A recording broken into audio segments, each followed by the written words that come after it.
Hello everyone, hope you're all doing amazing today.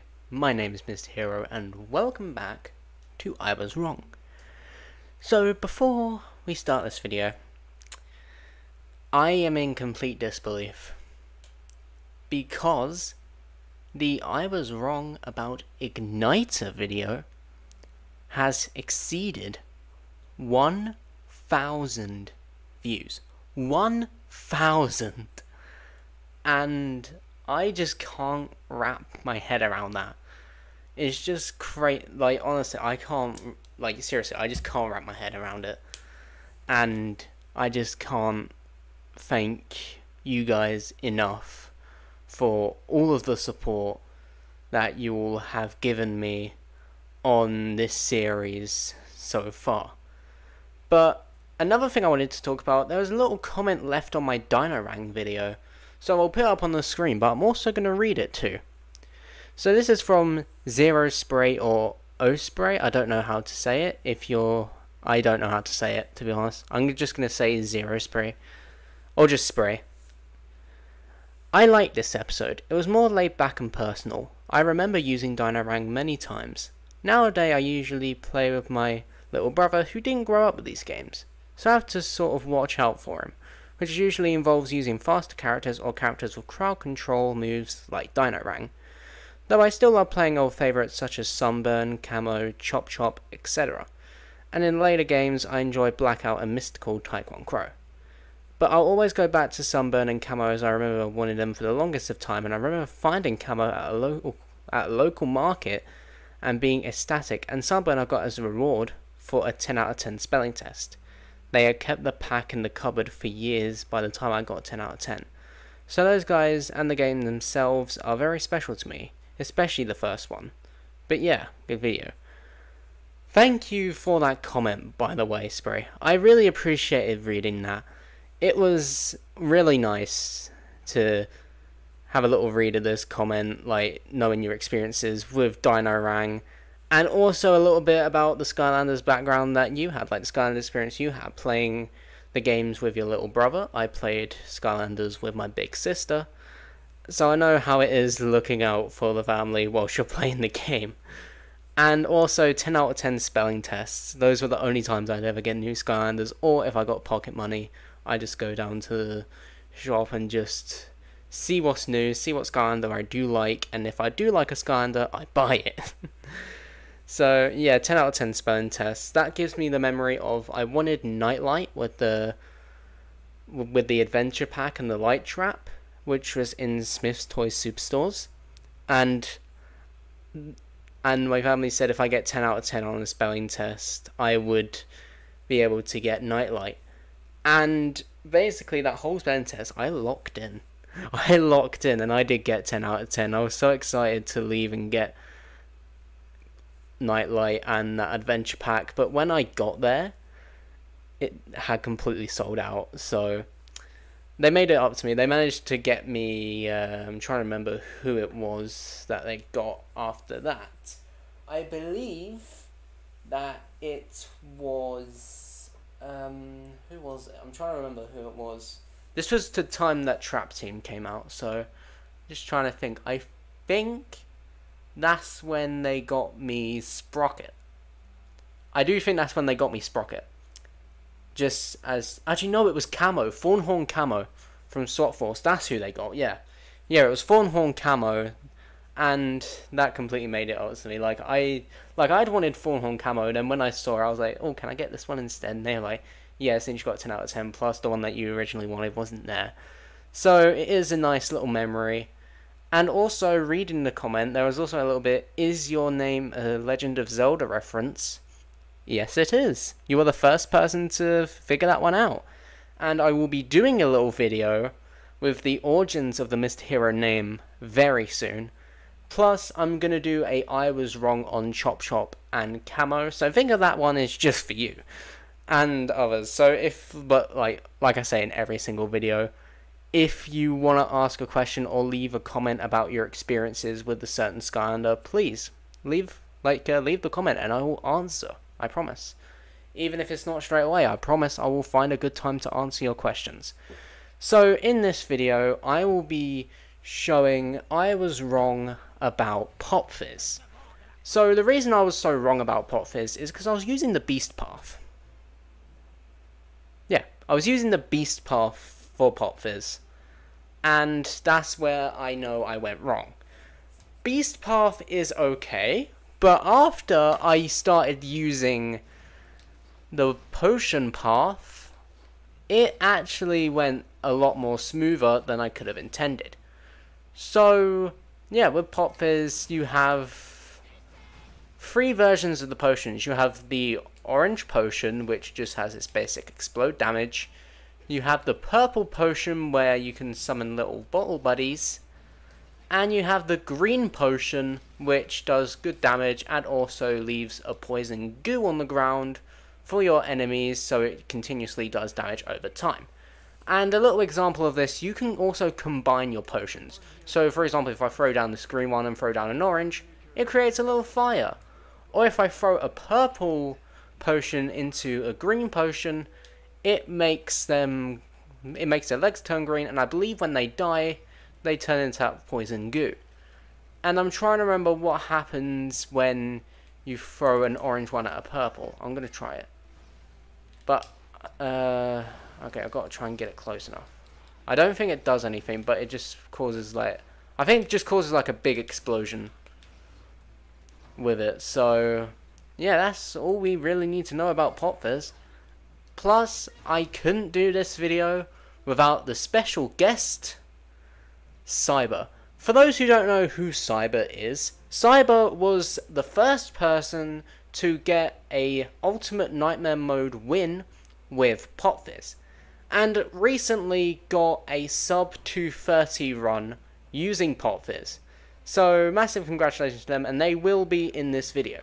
So as our little special guest and first collab in this series. So sit back, relax, and enjoy Pop Fizz.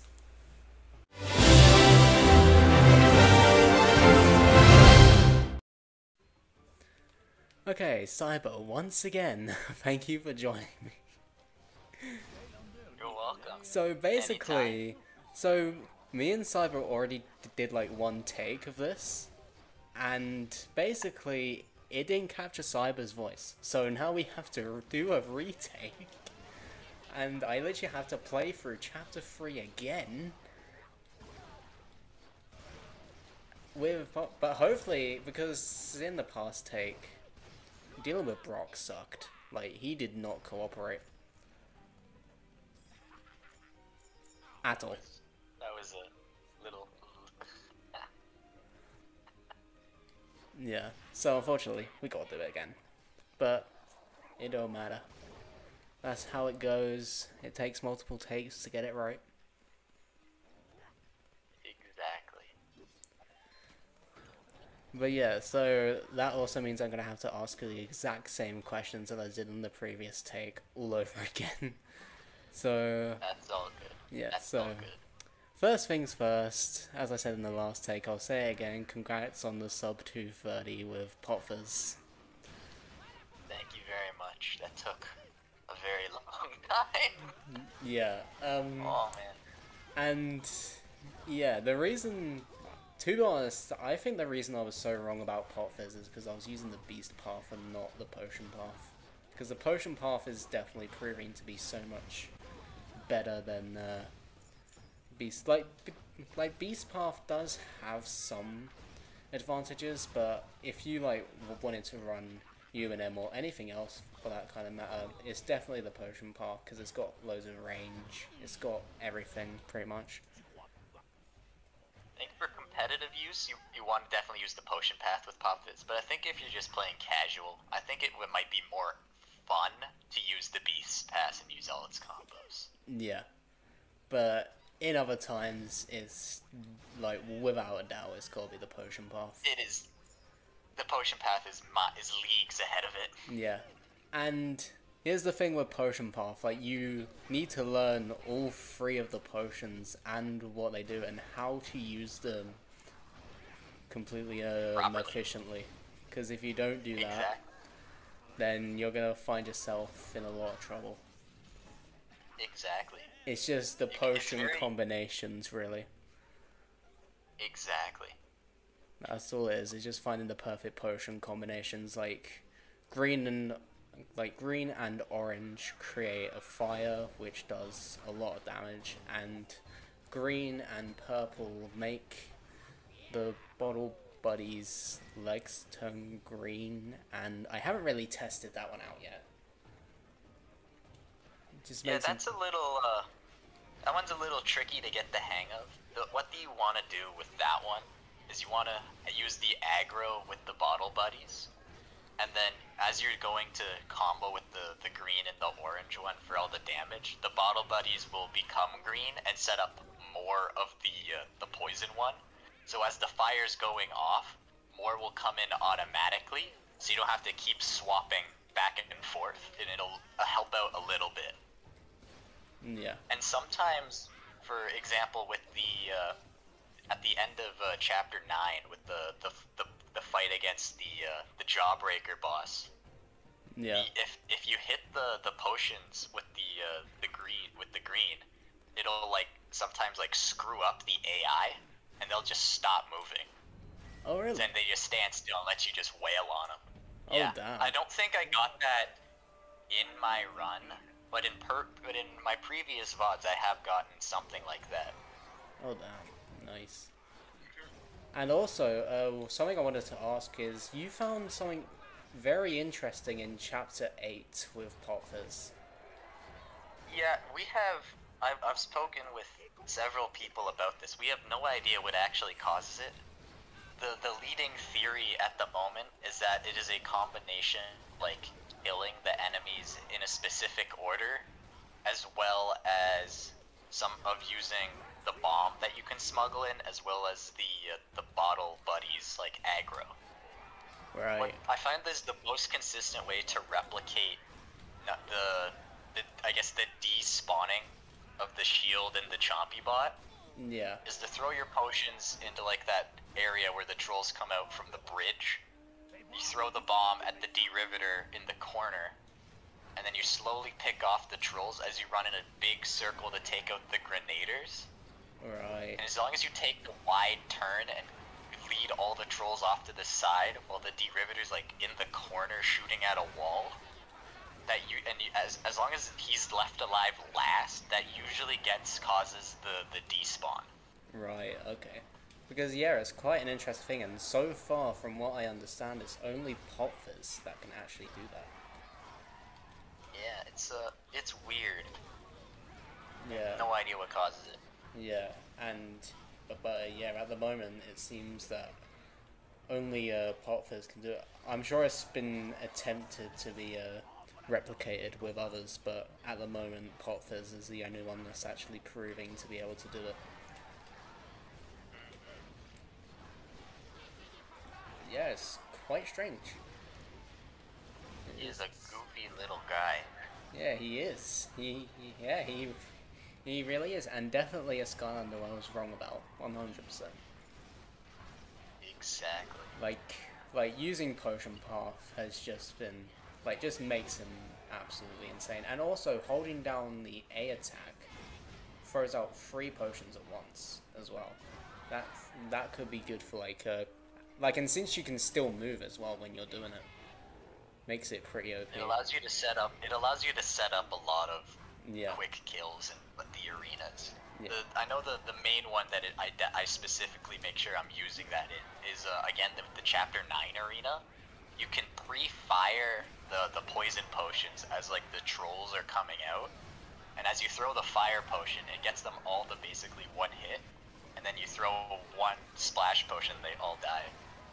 Yeah. You just keep doing that back and forth, and it makes the fight a lot easier. Yeah, and also one thing I might have to attempt with Pop Fizz is there's a little thing in Chapter 9 which I found out with Arisen Break. Basically, if you kill the grenaders as fast as humanly possible as they're coming down, the troll mech just won't spawn at all. Huh. Yeah, quite literally, the troll mech will not spawn at any point, and that just skips that whole thing and just makes it 10 times easier to complete the final battle. Because I mean, Chapter 9 in itself is definitely the biggest run killer in UNM. What separates the boys from the men. True. And then chapter 15 is what I don't know what Miyokyu says actually. Separates the men from the chads. There you go, that's it. That's what Miyokyu says. But yeah, Pop Fizz is he might be a little guy, but he packs a punch. Exactly. He definitely packs a big punch. Especially when you learn how to use him right. Like, as soon as you learn how to use him right, he is a little menace. And vicious. And as most people know, Giants has some, how do I say this? Very, weird physics, I'd say. Very strange physics when it comes to Giants. Very janky. Yeah, exactly. And Pop Fizz can do a little thing in Chapter 9, which basically skips pretty much everything and gets you straight into Throne Room. Where... Oh yeah, there was a universal... Well, it's not quite universal, but that skip there, most characters that have a primary attack where they throw something, they can... If you flick back and forth on the movement stick as you're throwing it, you can clip on top of the ledge, or even clip under it with some characters. And clipping under it is what makes it almost universal for most shooty characters, as then they can run under the door. Or if you get on top, you can use some attacks to get on top of that ledge, and then, as we call it, edge into the throne room area. I love how they just made that into the actual thing it's called now. And yeah, it is... Yeah, Pop Fizz... I mean, I think most characters can do that skip now. Whirlwind can definitely do it, as we all know. Whirlwind's definitely the best at it. Whirlwind is probably the most broken character in Giants. Not in terms of power, but in terms of breaking the game. Whirlwind... I think the easiest character to get that skip, though, is Crusher, even though he sucks. That skip's really easy with him. Yeah, Crusher is a very interesting Skylander, to say the least. Like, he has proven to be quite good, but as soon as it gets into a later game, that's when he starts slowly dripping into terms of bad. Yeah. But, yeah, like, maybe one day there will be a win with Crusher like there was with Hothead, but I think Hothead is pretty much the best Giant. Hothead and Swarm are the only ones that I think of won so far. Oh yeah, I know Swarm. Who did that? I think that was Winter. Yeah, I think Winter got that one. And then Soprano got, aka Happy Gamer on YouTube, got Hothead. And the reason everyone loves Hothead is basically because he's a massive sunburn. He's a massive sunburn, pretty much.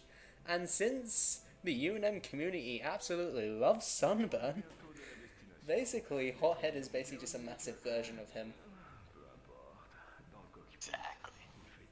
I mean, Hothead is actually quite good though, I can't lie. Especially on the, so basically he's kind of like the same as Sunburn, because he has the infinite flame attack, but the oil attack is what really stands out for him, I believe. Mm-hmm. It's mainly like... Absolutely. And then there's Funkback. We don't talk much about Funkback.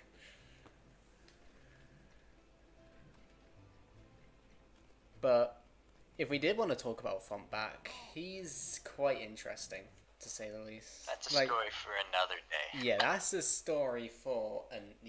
pretty much a story for another day, for sure. So, I believe this is going to be the longest I was wrong video, but since we're having a lot of fun just talking about this, I'm just going to hop into a marina battle, just to keep this going a little bit longer, and then after this arena battle I'll wrap up. There's no rush. Sounds good. Sounds good. Yeah, there's yeah, there's really not much of a rush going on, so we're just chilling, having fun, talking about Skylanders, you know. Just the boys Exactly. talking about Skylanders, that's how it goes. Exactly. And, but yeah, the game's rise in popularity, like, last year was just, like it was pretty much the re-rise of Skylanders. Because last year, content started, like, rolling out for this game. And since it, like, off, like, it died a little bit and then literally just came back. Like, I'm not sure how long later, but it just literally came back in 2023, and then it just surged from there, really. Pretty much. It's nice to see it. Yeah. Get Yeah, a it's little nice to bit see of it. Like, a childhood favorite game is back, and hopefully this does make Toys for Bob or Activision or whatever. Just not Vicarious Vision. Just not Vicarious Vision. I'm joking. It can be anyone. I mean, Vicarious Visions is quite an interesting. Yeah, I'm not sure what to say about the Vicarious Visions games, but I'd say Giants and Spyro's Adventure are definitely the peak of Skylanders. Absolutely. Yeah, yeah, Giants and Spyro's Adventure definitely two of the best games in the series for sure. I mean, Trap Team is definitely the hardest Skylanders game.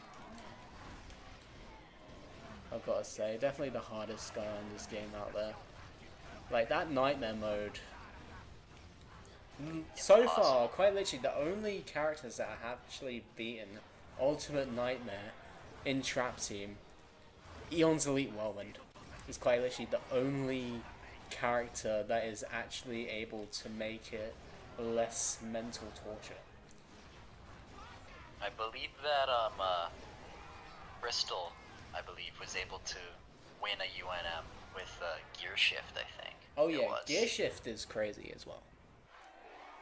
Yeah, Gear Shift is like insane. Like, I used Gear Shift for my Imaginary speedruns, which I don't think I'll be able to do anymore because for some reason my Xbox bugs out when I'm using Twitch on it, which is quite unfortunate. But yeah, with that, that is the wrap up. So, Cyber, thank you for joining me on the second take. Anytime. It has Thank you for been having me. a lot of fun, and I will leave you to do your chill, UNM, and good luck. Thank you very much. Take it easy. You too.